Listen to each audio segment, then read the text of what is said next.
नमस्कार, आप देख रहे हैं एसपीटीवी। मैं हूं आपके साथ सुरेंद्र चौरसिया। जिस तरह से ईडी का छापा पड़ रहा है कांग्रेस के नेताओं के ऊपर, चाहे संजय राउत हो, अभी नेशनल हेराल्ड हाउस से भी कहीं ना कहीं छापा मार के और उससे सील कर दिया ईडी ने। तो हमारे साथ मौजूद है रामेश्वर जी, बात करेंगे। रामेश्वर जी, जिस तरह से संजय राउत के यहाँ इतना छापा पड़ा, फिर पार्थ मुखर्जी के यहाँ 55 करोड़ के आसपास टिकट तक वहाँ पे जब्त हुआ। अभी कांग्रेस के ऊपर बड़ी कार्रवाई हुई है। नेशनल हेराल्ड जो कि 2000 करोड़ की घोटाले की जो बात आई थी सामने, उसको लेकर सील कर दिया ईडी ने। तो क्या कहना चाहेंगे इसको? सर, मैं बहुत खुश हूँ।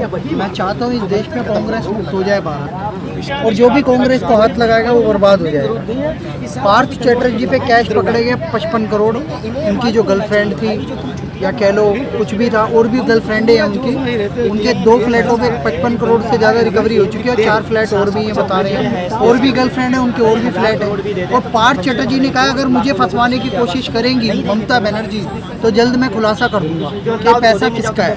मतलब इनडायरेक्टली वो पैसा या तो ममता बनर्जी का है या अभिषेक बनर्जी का है, ये भी उनने इशारा किया है। आगे बात आती है संजय राउत की। संजय राउत वो व्यक्ति है जिसने मराठी मानुष के नाम पे एक दिन राजनीति करी।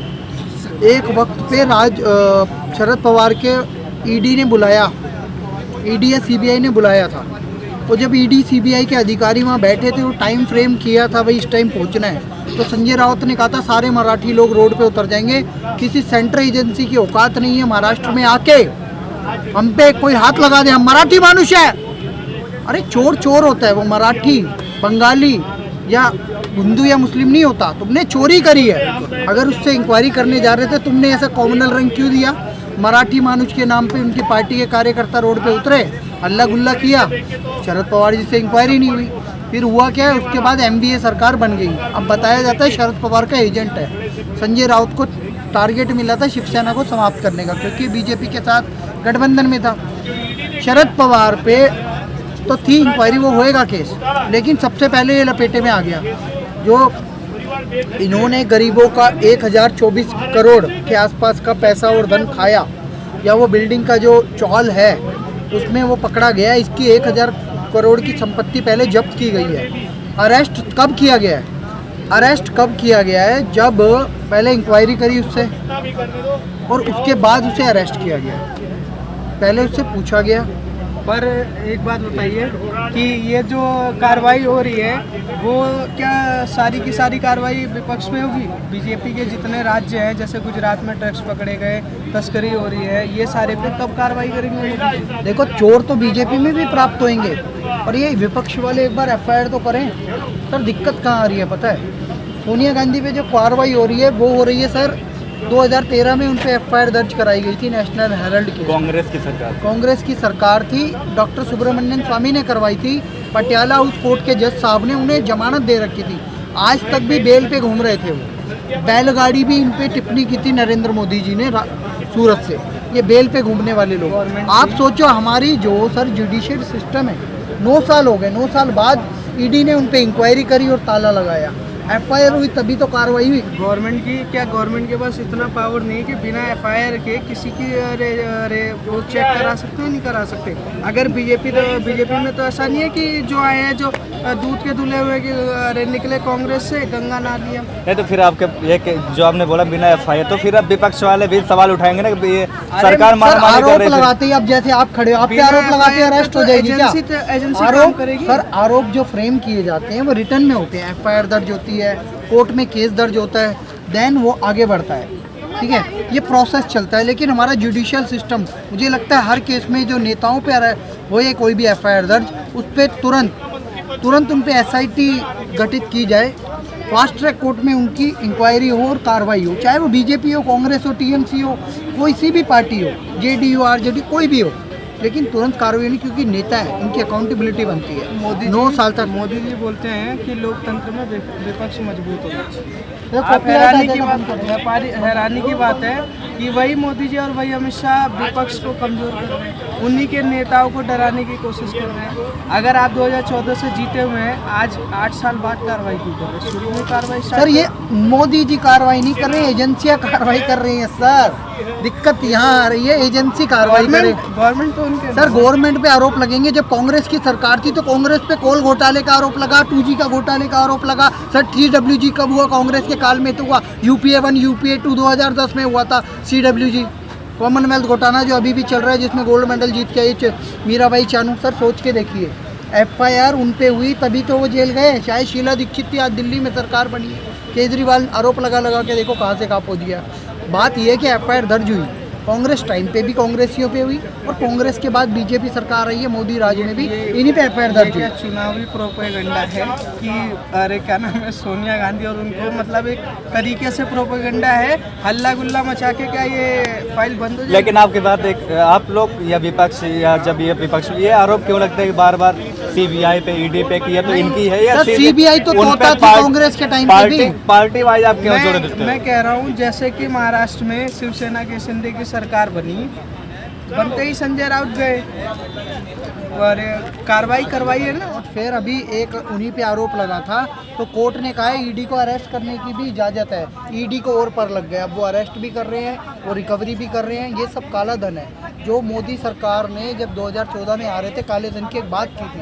अब वो काला धन बाहर निकल के आ रहा है। वो चाहे पार्थ चटर्जी से हो, टीचर घोटाले से हो, सोनिया गांधी से हो, राहुल गांधी से हो, चाहे वो अनिल देशमुख से हो, सचिन वाजे से हो, चाहे परमवीर सिंह से हो, चाहे अब शरद पवार का भी नंबर आएगा। और इनकी 2000 करोड़ की संपत्ति जब तक शरद पवार के भतीजे अजीत पवार की, सर इन सबका नंबर आएगा। ये जितना काला धन है निकाला जाएगा इनके घरों से, इनके घरों पे जब्त होंगी, इनकी प्रॉपर्टी ऑक्शन होंगी। उसके बाद इस देश के विकास में वो पैसा लगेगा, क्योंकि देश की जनता से चुराया इन्होंने ये पैसा। लवासा एक प्रोजेक्ट है सर पुणे में, 10,000 करोड़ का हवाला किया उसमें शरद पवार ने, उनकी बेटी सुप्रिया सूले ने और अजीत पवार ने। उस पर भी आएगा केस, 10,000 करोड़ भी रिकवरी किया जाएगा। अभी खबर आ रही है कि रॉबर्ट वाड्रा और प्रियंका गांधी के उनके प्रॉपर्टी पे ED का वहाँ नजर है और छापा कहीं न कहीं शायद पड़ चुका है, पड़ने की अभी आशंका है। तो उसको लेके कांग्रेस अभी प्रेस कॉन्फ्रेंस कर रही है, हाई लेवल का मीटिंग कर रही है, विरोध कर रही है। तो इसको लेके किस तरह से देखते हैं आप? सर विरोध से क्या होगा? नरेंद्र मोदी प्रधानमंत्री नहीं थे जब मुख्यमंत्री थे, तब उन्हें गोधरा कांड में फंसाने की कोशिश की गई। अब सुप्रीम कोर्ट से बरी हो चुके हैं। तीर्थर सीतलवाड़ा ने 30 लाख रुपए कहाँ से लिए? अहमद पटेल से। अहमद पटेल कौन था? सोनिया गांधी का सलाहकार। अब आप सोच के देखो, राजनीतिक सलाहकार 30 लाख रुपए दे रहे हैं मोदी को फंसाने के लिए, और मोदी का वीज़ा बंद करवा दिया ना अमेरिका का। एक और बात सुनिए, इन्हीं लोगों ने sitting home minister Amit Shah जो गुजरात के होम मिनिस्टर थे तत्कालीन, उनको तड़ीपार किया था। 2 साल गिरफ्तार करने के बाद तड़ीपार करवा दिए। वो आप अपने राज्य में प्रवेश नहीं कर पाए सर। आज तड़ीपार ये जो लोग कहते टुच्चे पुच्चे, गोधरा कांड में क्लीन चिट दे दिया मोदी को और अमित शाह को। क्या कोई माफ़ी मांगेगा? जो मोदी को और इन पे मीम बनाते थे तड़ीपार का, या इन्हें वीज़ा नहीं मिलता चाय वाला, अदरवाइज मौत का सौदागर, क्या क्या बोला, कोई माफ़ी मांगेगा? कोई मुसलमान जा रहे हैं। आप देखिए मुद्दे भटकाए जा रहे हैं, महंगाई हो या उस पर मुद्दे इसलिए भटकाए जा रहे हैं कि जिससे कि जो गरीब जनता है 1050 रुपये का सिलेंडर का रेट ना पूछे। छापे जो भी लगवा रही है, इसमें हैरानी की बात है कि सरकार मुद्दों से भटका रही है। चाहे आप देख लीजिए पेट्रोल महंगा करना, सिलेंडर महंगा करना, जनता पे आटे चावल पे 5% का GST लगा दिया। कौन सी गवर्नमेंट लगा रही है? गरीबों को ये सरकार मार रही है बिल्कुल तरीके से। सर ये गलत कह रहे हैं आप। एक बात बताइए सर, यूक्रेन का युद्ध हुआ रशिया के साथ, अब ताइवान और चीन का युद्ध होने वाला है। क्या वहाँ पे आप पेट्रोल फेंकोगे? अगर आपका युद्ध छिड़ जाता है, पेट्रोल महंगा हो गया, वहाँ का अलग बात। अरे हम तो पर देश की GDP की तो गलत वो है। और चीन या पाकिस्तान किससे युद्ध हो जाता है तब ये पेट्रोल डीजल काम नहीं आएगा, तब लोगों को ही लड़ने जाना पड़ेगा। उसके लिए प्रिपेयर रहो। एक बेसिकली बात है, जब कमाई मेरी 10,000 रुपये है, कमाई बढ़ नहीं रही है, आप महंगाई बढ़ाते जाओगे तो क्या मैं कर्जा लेके घर चलाऊंगा? सर पॉपुलेशन देखना पड़ेगा। सर पॉपुलेशन भी तो बढ़ रही है, पॉपुलेशन के हिसाब से भी तो सोचा जाता है, महंगाई बढ़ जाती है। छापे पे लग रहे हैं तो जरा हमें भी 15 लाख कब आएंगे मेरे खाते में, ये भी बता दें। सर मोदी सरकार ने कभी भी अपने मैनिफेस्टो में नहीं कहा कि हम 15 लाख रुपए देंगे।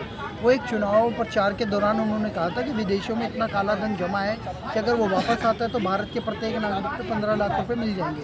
ऐसी एक एस्टिमेट बिठाया जाता है, लेकिन देने का नहीं कहा उन्होंने, एस्टिमेट कहा था। एस्टिमेट एक कोई भी एक दिमाग से लगा के बोल दिया उन्होंने, जो कि उस समय क्या शास्त्रीय कुछ लोग बोलते थे। बात यहाँ पे ये आ रही है कि हमारे देश में पॉपुलेशन बहुत ज़्यादा है। 2 साल तक हमने 80 करोड़ लोगों को भोजन दिया है, 200 करोड़ वैक्सीन लग चुकी है। एक आखिरी सवाल ये सर से 70 के दशक से इंदिरा गांधी जी के समय से चला आ रहा है कि गरीबी हटाओ। क्या लगता है जिस तरह से ईडी के छापेमारी में इतने कैश, इतने पैसे बरामद हो रहे लोगों के, तो क्या लगता है गरीबी हटाओ की जगह इन्होंने खुद की प्रॉपर्टी बना या गरीबों को खुद और ही गरीब कर दिया? सर अब मैं क्या बोलूं, इंदिरा गांधी ने नारा दिया था गरीबी हटाओ, तो क्या गरीबी हट गई? नहीं, गरीब बढ़ गए, आबादी भी बढ़ गई। और अब गरीबी कोई ख़त्म नहीं कर सकता, बेरोजगारी कोई ख़त्म नहीं कर सकता, कितनी भी सरकारी आ जाए। सर ये अमेरिका में भी चल रहा है, इन्फ्लेशन रेट देख लो वहाँ का, ये यूरोप में भी चल रहा है, और इंडिया से बुरा हाल है वहाँ का। इंडिया की GDP नहीं घटेगी पर उनकी घटने वाली है। चाइना में तो टैंक लगा दिया बैंक के सामने। हाँ, चाइना मैंने सुना शंघाई में तो युद्ध छिड़ गया, बैंकों में उनके अकाउंट सीज कर दिए थे, वो लोग उतर गए रोड पे। तो सरकार को ऐसे कदम भी उठाने पड़े।